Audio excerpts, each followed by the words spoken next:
One Palestinian activist said, quote, "We are here, avatars and Navis, fighting against the sky people who are taking away our land and occupying our people. Here, as opposed to Hollywood, this is real." The Palestinian activist Ahmed Al-Khatib took part in the protest.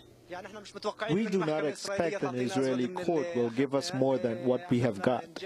This is a small achievement and not enough. Today's idea is to embody the film of Avatar, which is an imaginary film, but won the sympathy of millions of people, while what is happening in Berlin and in Palestine is real, as you can see. In other news from the region, a British journalist has been arrested in Gaza. Paul Martin is a documentary filmmaker. Hamas officials have ordered him to be held for 15 days. A leading Burmese pro-democracy activist has been released after 7 years in detention.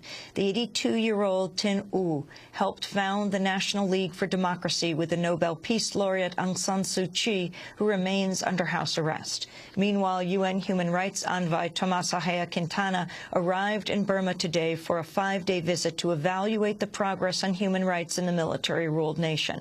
Burma still holds an estimated 2,100 political prisoners.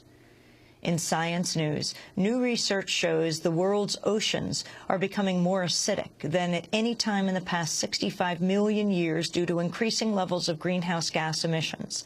Scientists at the University of Bristol in England say oceans are likely to become so acidic in coming centuries that they will become uninhabitable for vast swathes of life. Health insurer Anthem Blue Cross has postponed its much-criticized plan to raise rates by 39% for individual policyholders.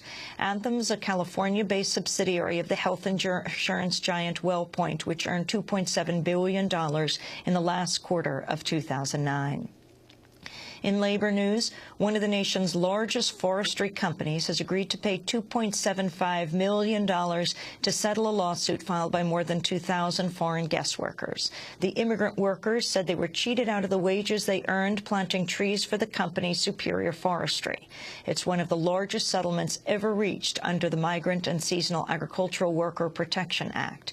Tim Freilich of the Legal Aid Justice Center in Virginia said, quote, "Employers cannot exploit these workers with impunity. The workers have rights and they have a voice. This huge win shows the workers can defend their rights," he said.